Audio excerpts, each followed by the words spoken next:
Opérette nouvelle.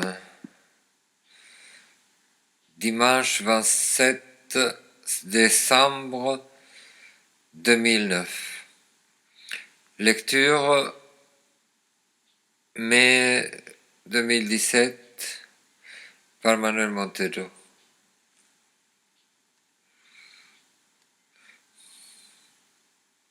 Les voix des porteurs sont grossièrement mimées par des locuteurs du doublage pour la France blanche. La forme est imposée par le bruit, abrutissement artistique dans l'écriture. Le poème n'est plus faisable dans sa musique ancienne. Les temps ont perdu respect pour le silence angélique et les diminutions. Les stridentes sonorités quotidiennes ferment à clé ces livres immatériels pour la vous, m'imposant l'oubli. Lui, esthète excessif qui a conçu son impensable réalité, lui, le monde méconnu, sacrifié, d'autrefois quand l'enfance surabondait. Nous venons de fêter Noël chez tes parents.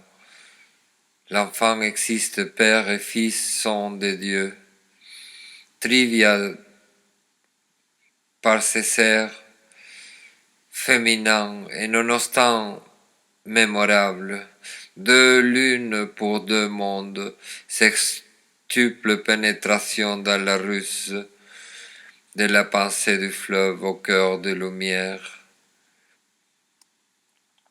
Trivia, terreur, sans ces rayons mercuriales, sans ces pleurs cosmiques qui communiquent dans tes yeux, endormissement d'une année dans l'amour, sonne Vénus par la seule trivia, tels sont les testicules de Nostradamus, accouchement sous le ciel de néon, montagne vengeresse où la disparition se passe sur le crâne d'une réminiscence.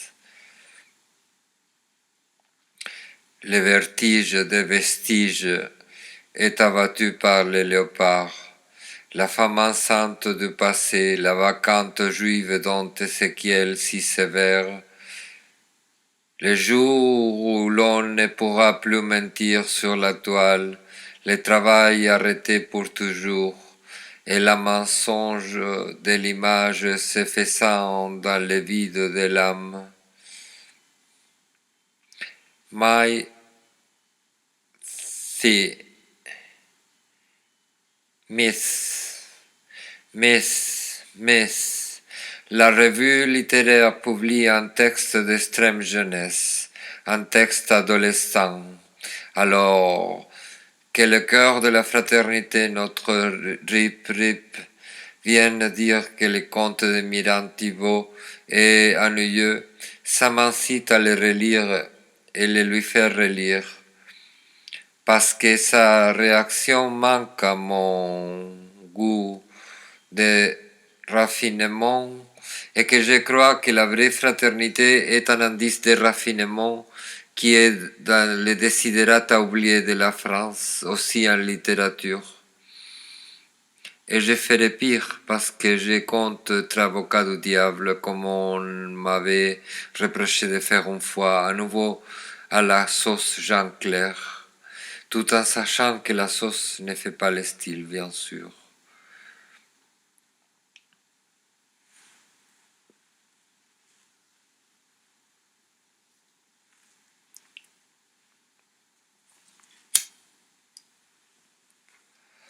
J'utilise cette sauce réputée réactionnaire à l'occasion de ce que je perçois comme un contretemps essentiel dans ce début de carrière avoué de Myriam Thibault.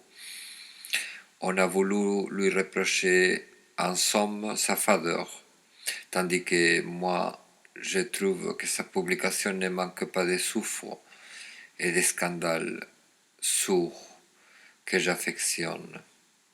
Ce que j'ai lu est une déclaration d'amour très compromettante d'un mineur à un homme de son admiration, avec un post-it téléphonique et une photo. Seul je vois, me semble-t-il, la haute tension de sa pudeur, qui suggère un prompt accomplissement d'un amour et qui nous montre en creux une sexualité dont la loi interdit de prendre connaissance, celle de toute jeune fille. La simplicité est la primeur des artifices scolaires, dans la probabilité que la fille qui a remis son téléphone à un monsieur dont elle nous raconte une imaginaire normalité soit vraiment l'écrivaine débutante Myriam Thibault, rendant le récit un méticuleux calcul d'érotisme. Si le réel n'est qu'une possibilité, c'est que nous nous trouvons devant une écriture en prise au fantasme. Mais l'écriture rend tangible cette image portant sa dose de réalité, drogue, efficace et définitive. Sur le caractère des souvenirs du récit, je fantasme en tant que lecteur et hautement. C'est le même intérêt que j'ai trouvé dans les premiers romans de Dahlia ou chez des blogueuses plus mûres comme Marie Lebrun ou Cécile Delalandre, ou encore certains poèmes de Juliette Bagouet, pour citer juste des femmes que j'ai connues du moins autour d'un petit café Nespresso. Il y en a toujours des femmes qui aiment certains hommes, mais il y a peu de récits de poèmes dans lesquels la femme impétrice dresse un portrait d'un homme aimé comme ex-voto d'amour. La possibilité de que les passages sur la remise de ces données soient fictionnels ne doit pas nous décevoir entièrement et relève de la sublimation. Même l'amour ressenti peut être toute une fiction du début jusqu'à la fin, et le calcul érotique rend encore plus compromise l'âme puisque l'être aimé devient l'inconscient même. C'est un phénomène rare que le clivage féministe semblait avoir extirpé de la vie littéraire, et le refoulement le fait revenir avec force, un symptôme du début du siècle.